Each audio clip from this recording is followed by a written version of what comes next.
সেদিন 5 তারিখে সর্বপ্রথম চট্টগ্রাম বিশ্ববিদ্যালয় থেকে বের হয়ে আমরা আন্দোলনকে নিয়ে আসলাম চট্টগ্রাম আমাদের 16 শহর রেল স্টেশন। আপনারা দেখেছেন সেই রেল স্টেশনে যে আন্দোলন শুরু হলো, এই আন্দোলনের আওয়াজ এত দ্রুত বাংলাদেশের প্রত্যেকটি প্রান্তরে ছড়িয়ে গেছে। আওয়ামী লীগের গায়ে জ্বালা শুরু হয়েছিল 15 তারিখে। এই নুরুল আজিম রনি, এই সন্ত্রাসী, তার নেতৃত্বে একের পর এক অস্ত্রবাজি করে আমাদের ভাইদেরকে 15 তারিখে সেখানে কিন্তু আক্রান্ত করা হয়েছিল। আপনারা লক্ষ্য করেছেন। এরপরে 16 তারিখ যেদিন সারা বাংলাদেশে 6 জন শহীদ হয়েছিল, সেদিন আমরা দেখলাম যে রাজপথে আমাদের চট্টগ্রামে 3 জন ভাই শহীদ হলেন।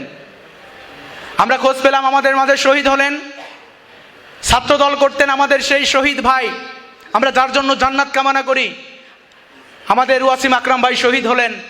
আমরা এরপরে জানলাম আমাদের শহীদ ফয়সাল আহমেদ শান্ত ভাই শহীদ হলেন, যিনি বাংলাদেশ ইসলামী ছাত্র শিবিরের চট্টগ্রাম মহানগর দক্ষিণের সাথী।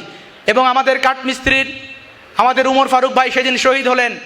এই যে শাহাদাতের ঘটনা, এই 16 জুলাই যখন সারা বাংলাদেশে আমরা দেখলাম, সেদিন আবু সাইদ তার শাহাদাতের মাধ্যমেই সারা বাংলাদেশ জেগে উঠেছিল।